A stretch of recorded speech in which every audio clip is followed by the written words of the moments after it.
Warahmatullahi wabarakatuh. Bismillahirrahmanirrahim. Alhamdulillahi rabbil alamin. Wassalatu wassalamu ala sayyidina Muhammadin wa ala alihi wa sahbihi ajma'in. Wa kana salihuna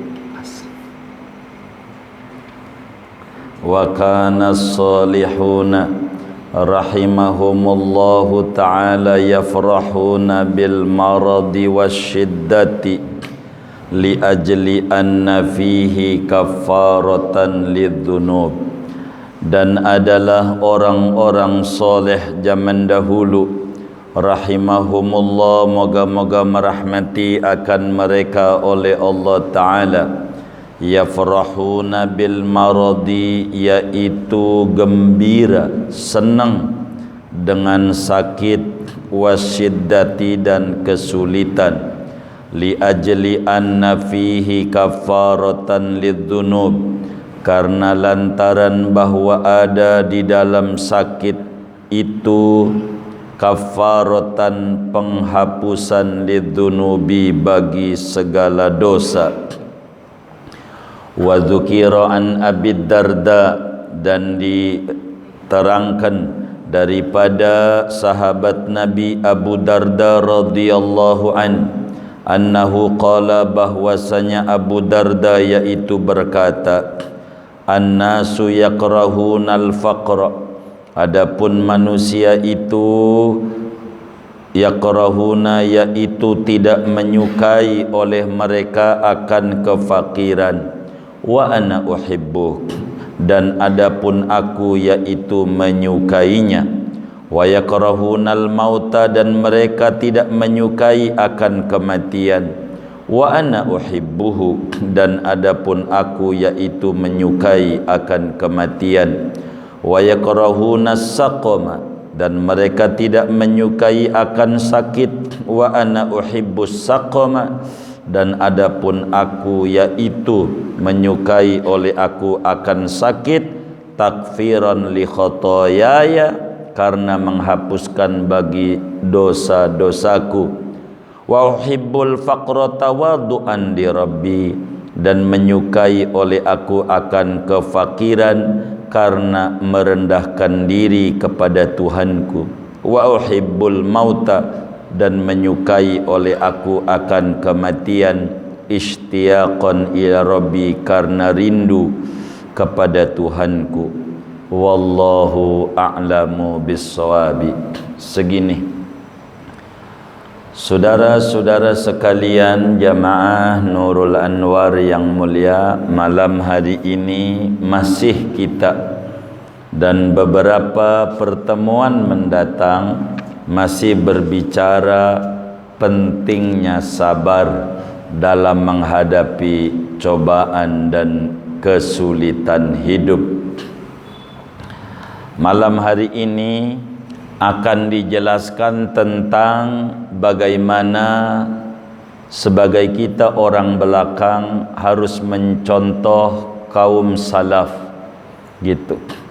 Kenapa di dalam kitab Jawharatut Tauhid dijelaskan wa kullu khairin fittiba'i man salaf wa kullu syarrin fibtida'i man khalaf. Segala kebaikan itu adalah dengan mengikuti, meneladani kaum salaf, orang-orang dahulu daripada para sahabat, para tabi'in, tabi'it tabi'in di zaman keemasan Islam, di mana Rasulullah sallallahu alaihi wasallam bersabda, khairul qurun qarni, thumma alladhina yalunahum, thumma alladhina yalunahum.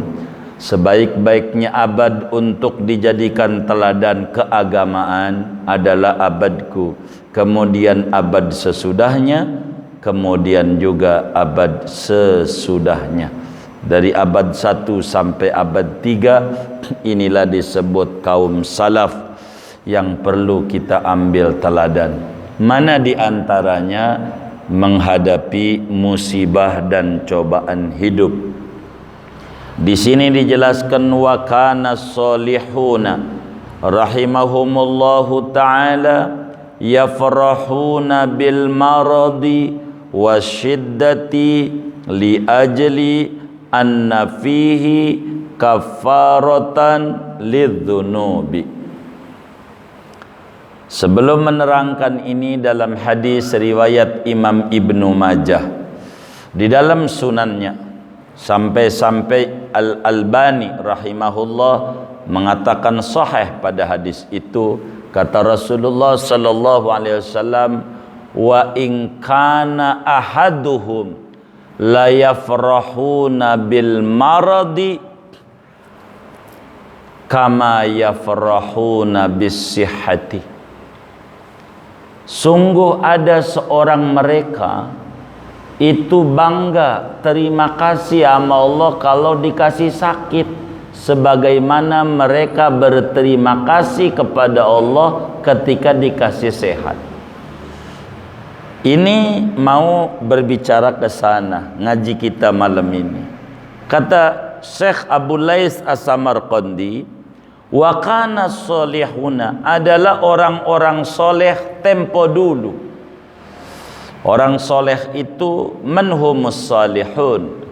As-salihun alladzina yuqimuna huquqallahi wa huquqa ibadillah. Yang namanya orang soleh adalah orang-orang yang menegakkan hak Allah dan menegakkan hak-hak hamba Allah. As-salih yakni al-qaim bihuquqillah wa huquqi ibadillah. Itu disebut orang soleh. Zaman dulu para sahabat, para tabi'in, bagaimana mereka menghadapi kesulitan yang menimpa dalam hidupnya, apa sakit atau segalanya yang tidak enak, dagang rugi, istri kurang nurut, anak kurang nurut, apa saja yang menyusahkan dia, orang soleh tempo dulu yafrahuna bil marad, mereka terima kasih sama Allah ketika sakit, senang wasiddati ketika ngalamin kesulitan, mereka senang banget. Kenapa? Ketika kita menyadari segala apa yang terjadi dari Allah, dalam Al-Quran tuh di Majmu' Syarif ada disebutnya ayat 7. Ayat pertamanya, qul la yusibana illa ma kataballahu lana. Katakan olehmu wahai Nabi Muhammad, tidak menimpa kepada kami kecuali apa yang digariskan oleh Tuhan kepada kami. Orang dulu menyadari segala yang datang dari Allah sebagai fi'lullah, sebagai perbuatan dari Allah, semuanya indah. Dijelaskan oleh Imam Al-Habib Abdullah bin Husain bin Tahir Al-Haddad Ba'lawi di dalam qasidah Ya Rahman Rahimin, wa kullu fi'lik jamil, seluruh perbuatanmu ya Allah indah, mau dirasa enak atau dirasa enak, semuanya indah. Orang soleh tempo dulu kalau sakit terima kasih sama Allah, ngucapin alhamdulillah. Orang dulu begitu, enggak menggerutu. Orang dulu. Kenapa? Karena kalau sudah perbuatan Allah, maka dia tidak merasa itu merupakan kebencian, tapi merupakan kasih sayang. Ibaratnya kita dicubit oleh cewek kita, simpedes, simpenan masyarakat perkotaan yang tinggal di pedesaan, Cianjur. Ini dicubit oleh cewek. Kira-kira ketika dicubit kita marah nggak? Hah? Marah nggak? Hah? Enggak. Seneng nggak di hatinya? Seneng. Tapi dicubitnya sakit nggak? Sakit. Tapi hatinya seneng. Kenapa seneng? Kenapa senang? Karena yang cubit kita, yang kita cintai.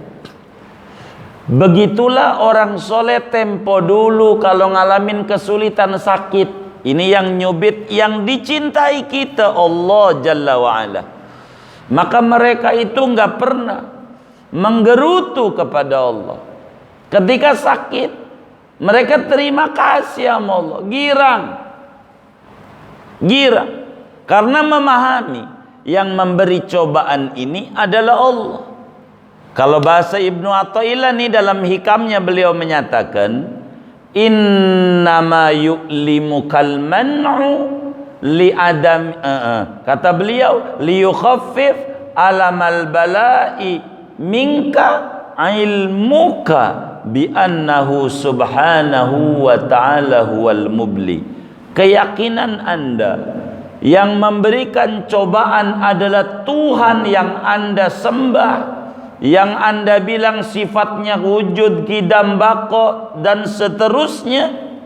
Keyakinan itu yang akan meringankan beban derita dari cobaan yang ada. Ringannya beban derita yang menimpa kita bila ada kesadaran dalam jiwa kita yang ngasih cobaan adalah Allah. Yakin ada maksud dan tujuan. Ketika orang tua bawa kita ke dokter lalu disuntik, jangan punya pikiran orang tua kita benci kita walaupun kita sakit. Itu karena orang tua kita sangat sayang sama kita. Betul enggak? Begitu. Maka orang soleh tempo dulu kalau mendapatkan kesulitan, seumpama mohon maaf ibarat dagang menurun, ibarat ngurusin proyek enggak kunjung-kunjung gul, begitu, atau apa saja yang menimpa kepada kita dalam kehidupan kita, orang soleh tempo dulu mengucapkan alhamdulillah ala kulli hal. Alhamdulillah, makasih ya Allah. Alhamdulillah ala kulli hal. Orang soleh tempo dulu. Kenapa? Karena mereka meyakini yang ngasih cobaan Allah, dan Allah itu sangat sayang kepada hambanya. Ini bentuk kasih sayang Allah, biar kata kita hendak faham apa di balik hikmah ini. Sebab Quran bilang begini, saudara, asa an tuhibbu syai'an wa huwa syarrul lakum wa asa an takrahu syai'an wa huwa khairul lakum. Jangan-jangan Anda menyukai sesuatu padahal itu buruk buat kita. Jangan-jangan Anda kurang menyukai sesuatu padahal itu baik buat kita. Sebab baik dan buruk bagi kita sebagai makhluk Allah yang tidak tahu masa depan, Allah yang lebih tahu tentang kita karena yang nyiptain kita. Maka serahkan nama Allah. Kita ambil teladan orang soleh tempo dulu yang gelarnya Sayyidus Solihin, rajanya orang soleh. Itulah Habibuna Muhammad sallallahu alaihi wasallam. Bagaimana waktu pergi ke Taif, yang sampai babak belur badannya, babak belur. Nabi tidak menyalahkan Allah, tidak. Habis itu adalah kemenangan Islam, Nabi hijrah ke Madinah yang begitu enak dalam beribadah kepada Allah Subhanahu wa taala. Sebab al-minhah ba'dal mihnah, al-minhah ba'dal mihnah, anugerah limpahan rahmat Allah itu sesudah adanya derita. Begitu. Ketika kita sekarang menderita, pastikan enggak bakalan ketemu derita. Kalau sekarang malam, yakini fajar kebahagiaan akan terbit sebentar lagi. Alaysa subhu biqarib, bukankah fajar itu sebentar lagi? Malam biasa, nggak mungkin siang terus ada malam, nggak mungkin malam terus ada siang. Sehingga ketika mereka diuji sakit, mereka girang. Nah, ini kita cerita orang dulu. Jangan disamain. Gua sih nggak bisa. Bukan nggak bisa, belum bisa. Kalau jiwa kita menolak nggak bisa, nantinya nggak bakalan bisa. Tapi kalau kita hatinya saya belum bisa, mudah-mudahan pelan-pelan saya bisa meneladaninya. Orang dulu kalau dikasih sakit, dikasih kesulitan hidup, mereka gembira. Kenapa? Sebab di balik musibah begitu banyak kebaikan-kebaikan Allah yang diberikan kepada kita. Satu disebut di sini li ajli anna fihi kafaratan lidzunub. Kenapa gembira? Karena dengan kita dikasih sakit, dosa rontok.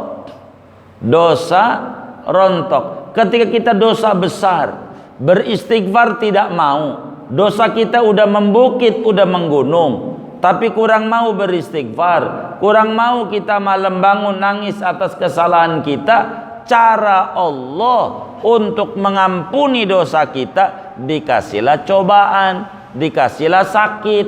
Itu sakit tuh ngegempur dosa-dosa kita. Dosa kita dikurangi nama Allah. Bagus apa buruk? Nah, bagus apa buruk? Bagus. Ini nikmat ataukah musibah? Nikmat. Maka mereka gembira min haitsun ni'mah, karena di balik sakit yang mereka alamin, di sana ada pengampunan Tuhan luar biasa. Luar biasa. Begitu. Itu satu. Yang kedua, akan muncul keimanan di dalam diri. Di samping satu, dosa kita diampuni oleh Allah dengan sakit umpamanya, maka yang kedua, di samping itu akan muncul kesadaran diri bahwa kita ini bukan jagoan, bahwa kita bukan orang hebat. Kita adalah makhluk hina, makhluk rendah yang berangkat daripada mani yang jijik, lalu jadi manusia yang penuh dengan jijik, yang kita buang tiap hari di kloset adalah barang jijik, yang keluar dari hidung kita jijik, dari kuping kita barang menjijikan, dari mata kita pagi-pagi menjijikan, dari mulut yang keluar dari mulut kita ketika tidur menjijikan, darah kita menjijikan. Mana yang hebat dari diri kita? Kagak ada. Yang hebat hanya Allah. Maka muncul kesadaran ketika sakit, oh saya makhluk yang lemah, butuh kepada Allah. Sampailah Nabi Ayyub alaihissalam berdoa dalam Al-Quran, doanya diabadikan, Rabbi inni massaniyaddur wa anta arhamur rahimin. Tuhan, saya ini mengalami derita yang luar biasa, tapi saya yakin Engkau Tuhan yang penyayang.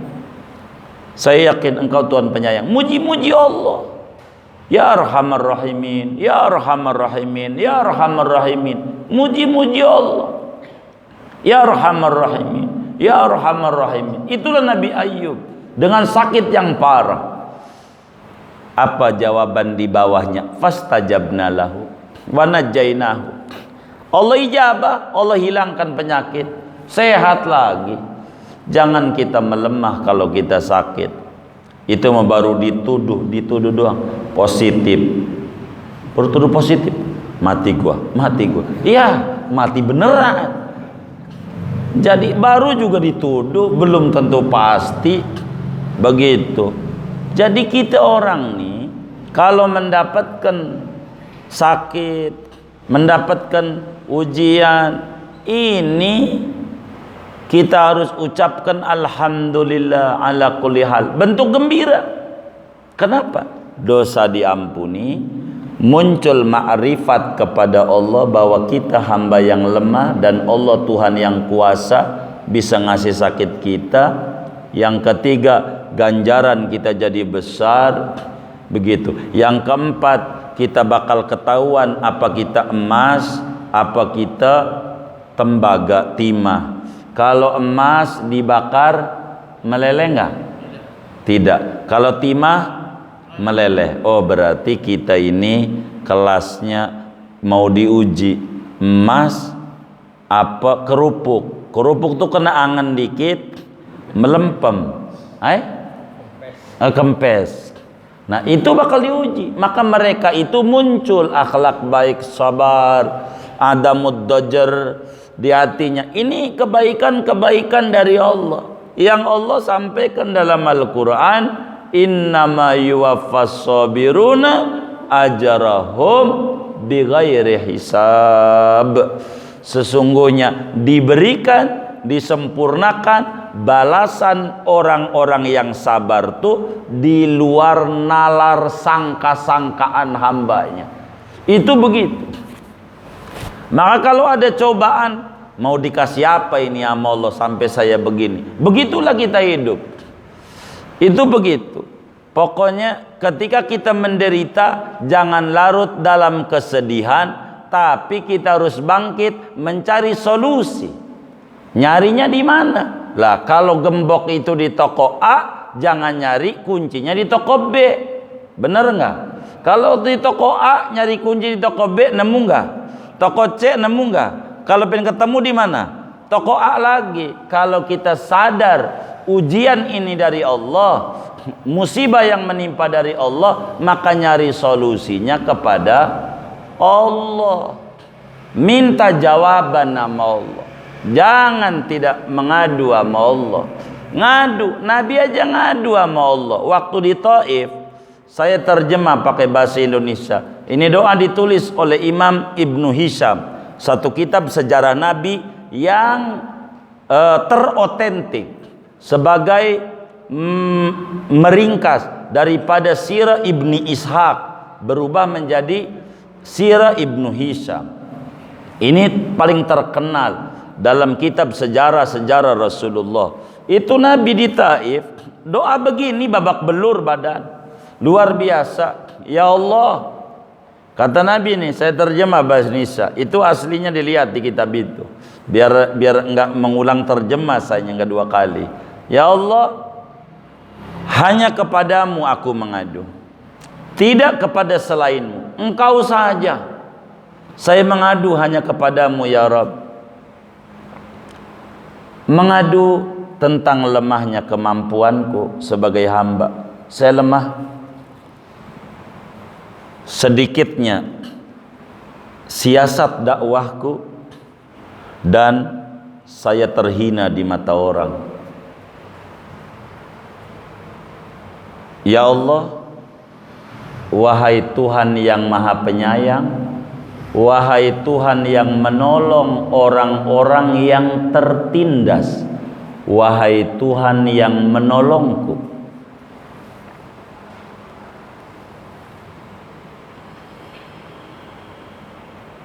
Kepada siapa Engkau akan serahkan aku ini? Kepada orang jauh yang menindas diriku, ataukah kepada orang dekat yang menginjak-injak harkat martabatku? Kata Nabi, ya Allah, asal engkau tidak murka kepadaku, biar kayak begini aku tak peduli. Enggak mengapa badanku bercucuran darah, bukannya disambit, bukan kebaikan dibalas dengan kebaikan, tapi dengan kejahatan yang luar biasa. Tapi ya Rabb, asal engkau tidak murka sama diriku, aku tak peduli.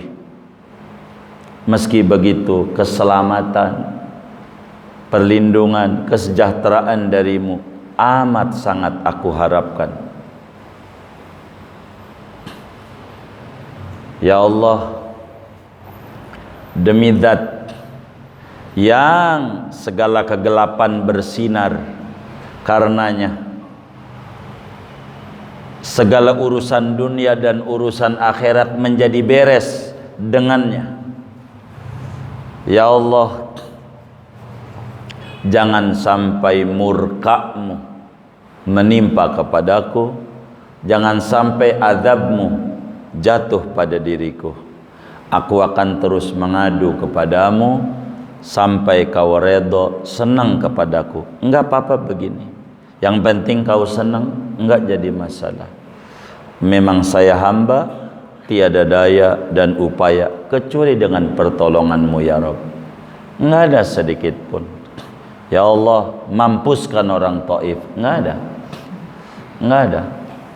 Itu Nabi. Tapi ngadu sama Allah. Jawabannya Isra Mi'raj. Jawabannya Nabi diajak keliling dunia gratis. Semuanya dikasih fasilitas dengan kendaraan yang belum pernah ada makhluk. Dalam satu riwayat, ada juga riwayatnya Nabi Ibrahim menaiki kendaraan itu yang disebut burak. Burak itu per detik klak 500 km. Selompatan Mekah Madinah tuh selangkahan doang, 500 kilo nyampe. Kendaraan yang kecepatannya bukan angin tapi kecepatan cahaya. Itulah burak keliling dunia. Tidak ada bumi yang tidak diinjak oleh Nabi Muhammad. Inilah yang disebut rahmatan lil alamin. Bukan alamin tuh bumi doang, alam tuh ada juga alam langit.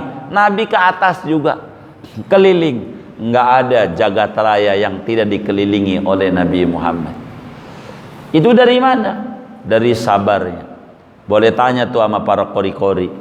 Jangan baca subhanalladzi asra bi abdihi, baca dulu akhir surat An-Nahl.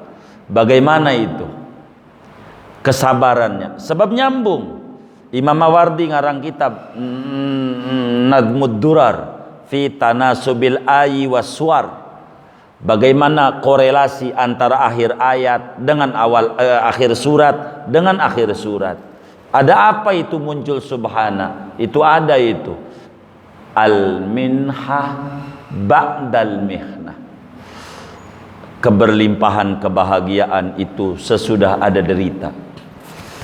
Jangan dikata kalau ada orang kelihatannya senang, kita belum ngobrol sama dia bagaimana cobaan demi cobaan yang menimpa kepada dirinya. Itu begitu sudah. Kita harus baca.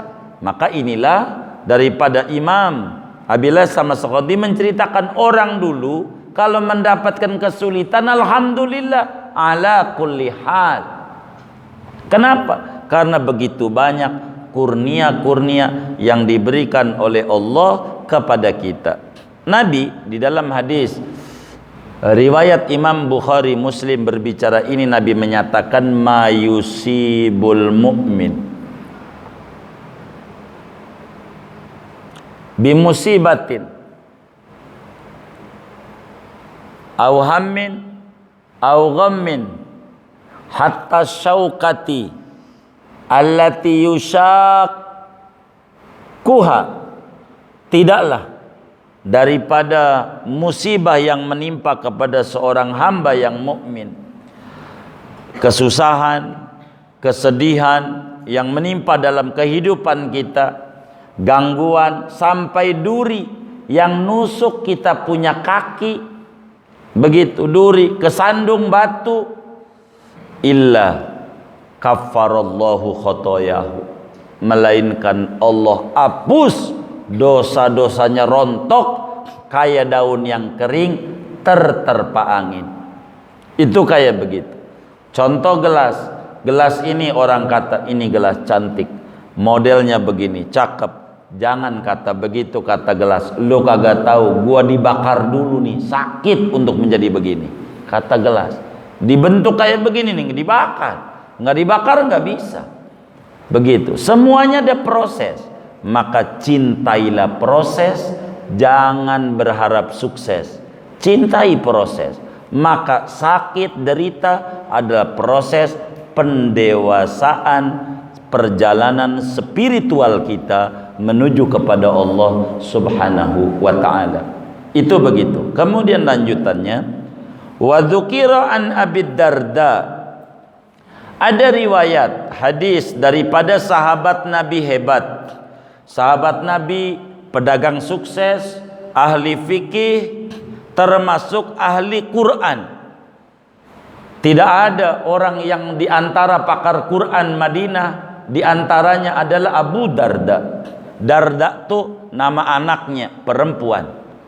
Begitu, perempuan Darda tuh. Kalau di Indonesia laki-laki, wakil gubernur Jawa Timur tuh namanya Darda. Begitu, laki-laki. Darda ini nama perempuan. Anaknya beliau yang perempuan namanya Darda, anak pertama.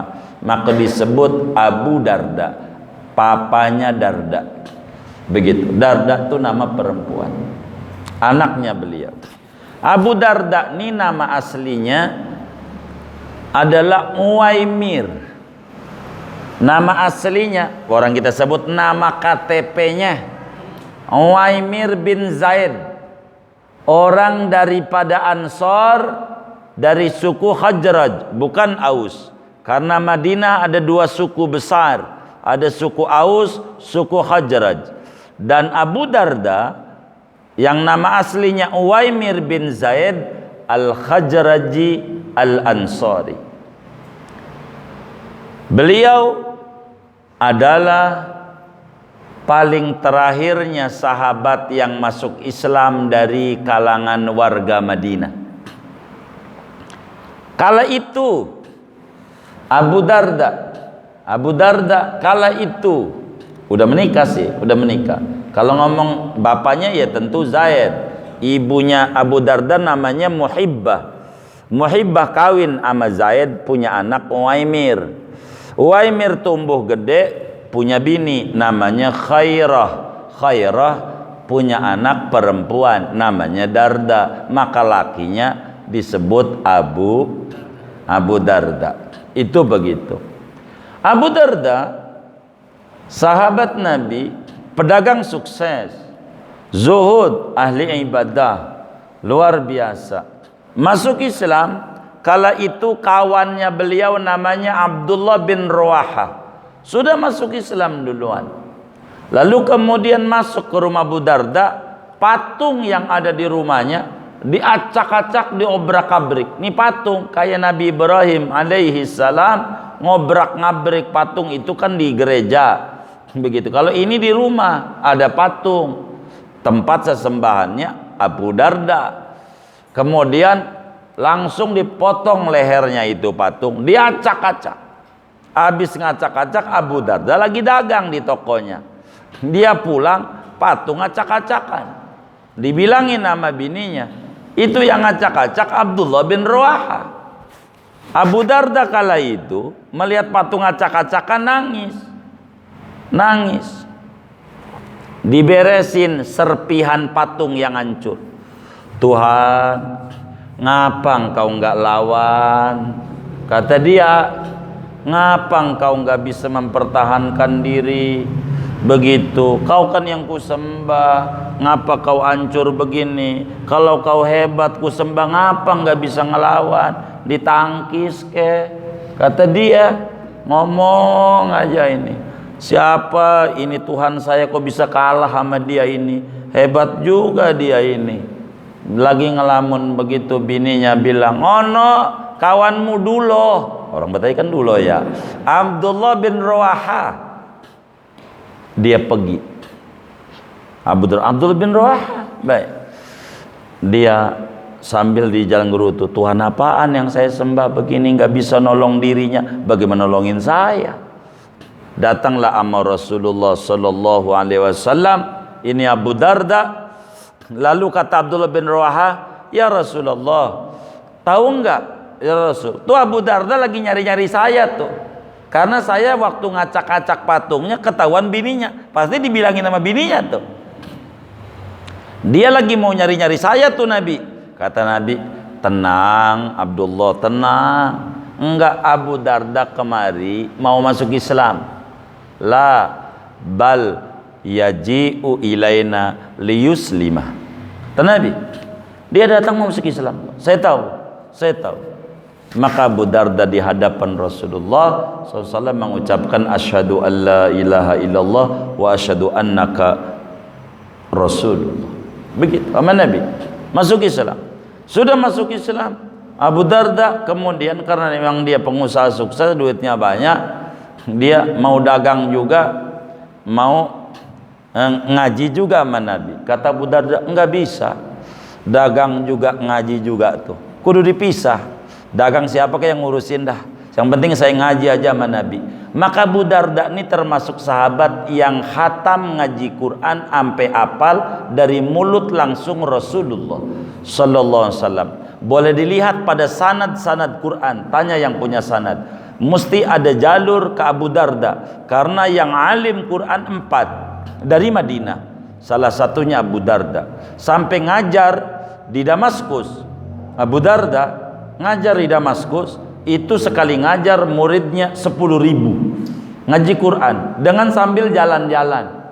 Artinya karena dia hafal Quran, salah benerin 10 orang, 10 maju. Inilah kalau di Betawi tempo dulu ngajar begitu, murid 10 ngaji Quran pakai cambuk rotan.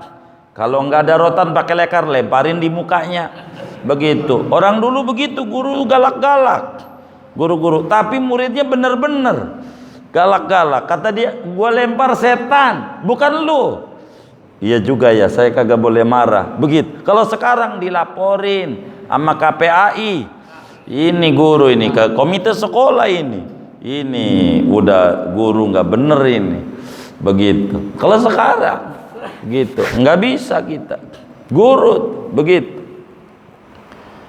Abu Darda alim kabir, zuhud, sampai ditegur Abu Darda oleh kawannya Sayyidina Salman Al-Farisi. Begitu bininya ngadu, begitu bininya sama kawannya nih terbuka biasa kehidupan itu ngadu sama kawannya Salman Al-Farisi. Bang, sama Salman nih begitu, mau saya cerita tentang laki saya. Ini bagaimana ya sama laki saya? Kenapa? Jadi kalau tiap malam saya di bawah, laki di atas. Kalau di atas, saya dia di bawah. Tidur mulu maksudnya? Bukan. Jadi kalau saya di kasur, dia di bawah, sholat mulu sampai subuh. Begitu. Subuh kan saya pengen juga. Begitu. Dia puasa.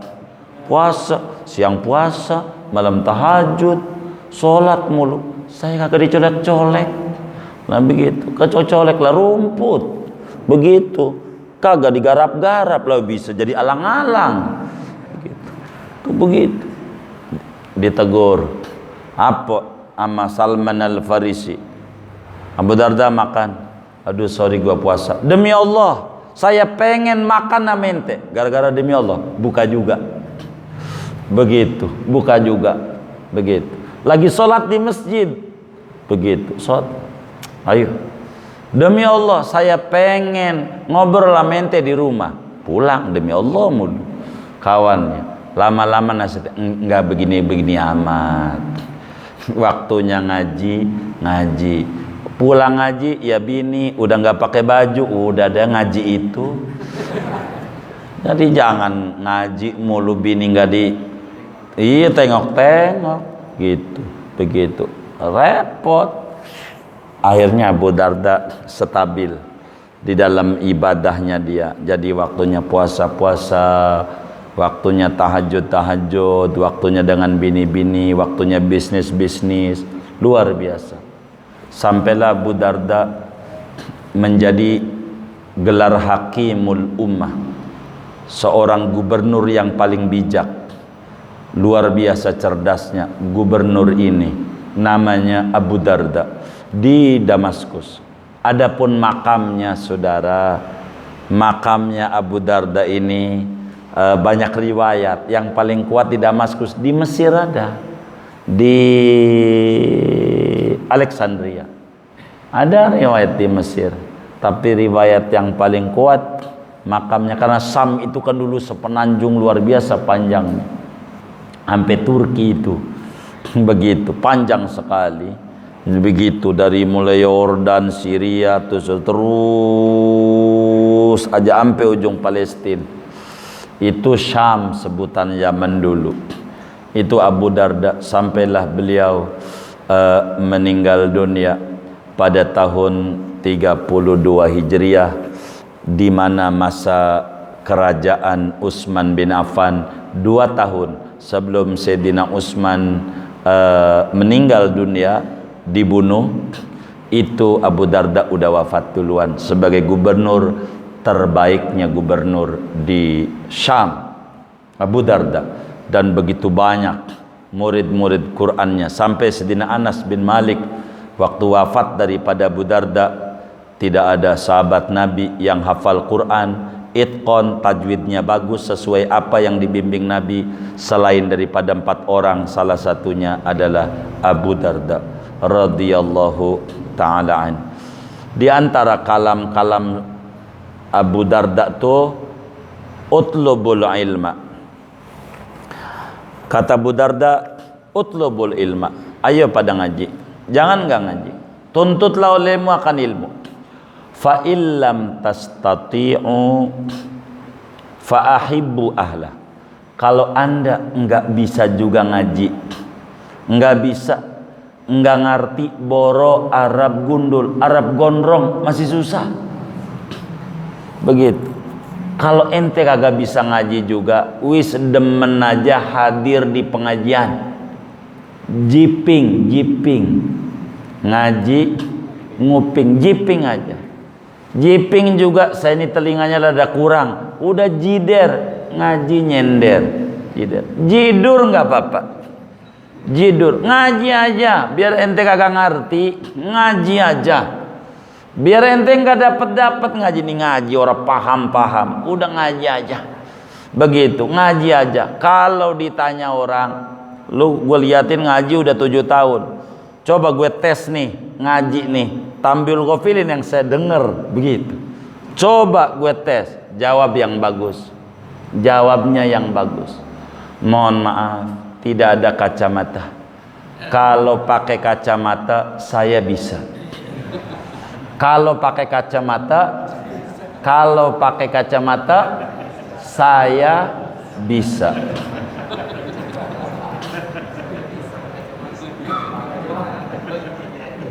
Pak Bani, tenang nih komandan kita nih, rajin ngaji, coba kita doain ya Allah sehat terus.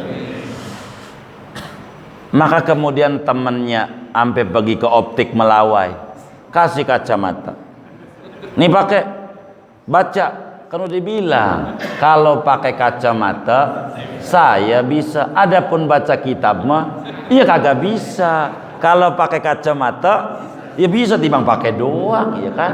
Begitu jawaban yang bagus saja, begitu jawaban gitu. Pokoknya kalau ditanya, coba gue tes, jawabannya yang enak, sorry enggak ada kacamata. Kalau pakai kacamata saya bisa.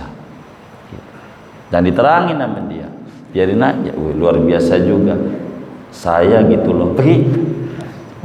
Kata Abu Darda, udah ngaji aja biar kagak paham. Kalau kagak mau juga ngaji, kata Abu Darda, fa illam tastati'u fala tubghiduhum. Kalau anda nggak mau ngaji, anda jangan mencela ama yang ngaji, diem aja udah bagus. Jangan mencela, jangan mencela ama yang ngaji. Paling juga anget-anget ayam, jangan. Udah kagak ngaji, orang ngaji disalahin. Begitu. Ini repot yang kayak begini nih. Jangan. Itu kalamnya Abu Darda.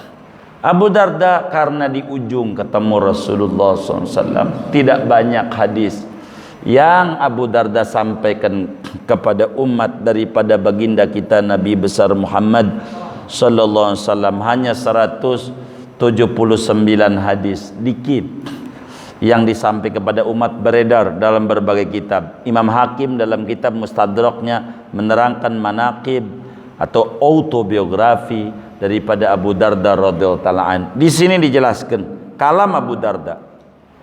Apa nasihat Abu Darda? Kata beliau dalam ceramahnya, "An-nasu yakrahunal faqra wa ana uhibbuh." Orang-orang tuh ama miskin gedek banget. Begitu ama nggak punya gedek banget, pegel. Gua pegel jadi orang miskin. Abu Darda bilang, kalau saya menyukainya. Abu Darda begitu. Sebab miskin kaya, kata Abu Darda sama aja. Kaya dituntut syukur, itu bagus. miskin dituntut sabar, itu bagus. Dua-duanya bagus. Maka saya mau kaya senang, mau miskin senang. Kalau kita enggak, yang ngaji nih begitu, pengen kaya pengen miskin. Kayaknya diem-diem nih pengen miskin nih, manjur biasanya kalau di masjid mah. Pengen kaya pengen miskin. Tuh pengen kaya. Udah kaya belum? Ya belum, kan pengen ya kan. Begitu. Kita miskinnya kemauan kita atau terpaksa? Hah? Terpaksa, pengennya. Nah, kata Abu Darda, kalau saya mau terserah Allah, mau dikasih kaya boleh, dikasih miskin boleh, terserah Allah. Orang saya mau hamba, yang namanya hamba ya gimana tuannya, mau dijual-jual, mau dirawat-rawat, mau dikasih-kasih, saya nggak bisa protes sama tuan, terserah dia. Orang saya hambanya Abu Darda, orang nggak mau begitu, padahal udah miskin juga, nggak mau miskin, padahal udah miskin. Begitu. Kata Abu Darda, mau ngapain? Begitu Abu Darda. Ini Abu Darda. Wa yakrahunal maut, orang pada takut sama mati. Kalau saya sama mati seneng, hidup seneng, mati seneng. Kenapa? Orang kalau udah yakin ini baru 15 menit, gol 5-0. Udah 15 menit nih main bola, 5-0, kita menang 5. Baru 15 menit ditawarin nama wasit, disudahinkah apa diterusin? Kira-kira milih mana? Hah? Hah? Disudahin apa terusin? Tuh kata Abu Darda, saya mau terserah. Kalau kata wasit prit, malaikat maut, nggak apa-apa. Begitu. Kenapa? Karena menata diri. Kata Ibnu Athaillah dalam hikamnya, min alamatin nujhi fin nihayat arruju ila Allah fil bidayat. Karena dia yakin tanamannya bagus semua, pasti buahnya juga. Kalau nanamnya duren nggak bakalan buah berenuk, bener nggak? Nanamnya berenuk pengen buah duren, ngimpi. Begitu. Nanamnya kebaikan, maka terserah Allah dicabut. Oh, mungkin saya istirahat dari dosa. Begitu pikirannya. Mau panjangin hidup, mungkin saya masih kurang amal ibadahnya. Terserah Tuhan. Hidupku, matiku di tangan Dia. Itulah bacaan solat kita. Inna solati wa nusuki wa mahyaya wa mamati lillah. Begitulah orang-orang yang mengerti tempo dulu. Begitu. Ini manusia juga kayak kita. Makan kalau nggak makan lapar bisa. Maka pelan-pelan kita belajar. Setiap ngaji malam Senin dapat 1% paling enggak. Moga-moga 100 pertemuan 100%. Dikit-dikit lah kita ngaji. Yang penting kita paham. Wa yakrahuna saqat, mereka enggak mau sakit. Wa ana uhibbus saqat. Kalau saya dikasih sakit girang. Kenapa? Takfiran lil khataya, karena merontokkan dosa-dosa saya. Kalau dikasih sakit, saya yakini dosa saya banyak, nih lagi diampuni sama Allah. Begitu. Lagi diampuni sama Allah, biarin aja. Terserah Allah. Sampai dosa saya habis. Dah begitu aja. Abu Darda begitu. Wa uhibbul faqra, saya suka kefakiran. Kenapa? Tawaddu'an li rabbi. Kata Allah dalam Al-Qur'an, innamas shadaqatu lil fuqara. Sesungguhnya limpahan-limpahan rahmat Allah bagi orang yang hobi, rasa butuh, fakir sama Allah. Begitu Ibnu Athaillah Sakandari dalam kitabnya Bahjatun Nufus. Begitu. Wa uhibbul maut, aku menyukai kematian. Istiyaqan ila rabbi, karena rindu kepada Tuhanku. Ketika sakit, aduh Abu Darda, Allah kasih afiat. Jangan. Saya rindu sama Rasulullah. Saya rindu sama Allah. Pengen cepat-cepat kumpul lagi sama Nabi Muhammad. Begitulah mereka. Kalau kita kan enggak kita. Tapi harus belajar pelan-pelan, sedikit demi sedikit. Belajar bagaimana menikmati derita. Kita belajar menikmati cobaan pelan-pelan, latihan. latihan. Orang hidup nggak ada yang namanya nggak dicoba. Macam-macam cobaan itu yang kalau kita mengetahui cobaan-cobaan belum tentu kita kuat. Maka apa yang ada pada kita itu merupakan kasih sayang Allah. Nikmati dulu, yakini nanti juga bakal banyak kok kesuburan nama kita. Sabarlah, pelan-pelan, dekati terus Allah, gedor, ajukan proposal sama Allah kalau kita kesulitan finansial. Begitu, ibarat orang miskin, jangan bosan ngegedor pintu orang kaya, pintu depan, pintu belakang, pintu samping kanan, samping kiri, gedor, ntar juga keluar. Bila kita benar-benar merasa kesulitan, gedor pintu kasih sayang Allah. Habis dohor, habis asar, habis maghrib, habis isya, habis subuh, tengah malam, gedor. Yakin, hakul yakin, bila iblis saja diijabah permintaannya, apatah lagi kita hambanya yang mau ibadah, yang mau ngaji, yang mau zikir. Yakin, hakul yakin, kemudahan demi kemudahan Allah bakal berikan kepada kita. Amin ya rabbal alamin. Segini aja tuh materi kita. Mumpung saya ingat, sebelum ada pertanyaan, mumpung ingat, pertemuan mendatang minta ridhonya khususnya kepada pengurus masjid Nurul Anwar, kami tidak bisa mengisi taklim. Begitu, libur dah. Tapi kalau enggak mau diliburin, diisi zikir, monggo silakan. Karena kami ada di Payakumbuh, ada di Bukit Tinggi. Dari terjadwal tuh kata si Taufik dari malam Sabtu. Jadi bakal terus libur, kami ini mengingatkan libur dalam hampir 4 hari.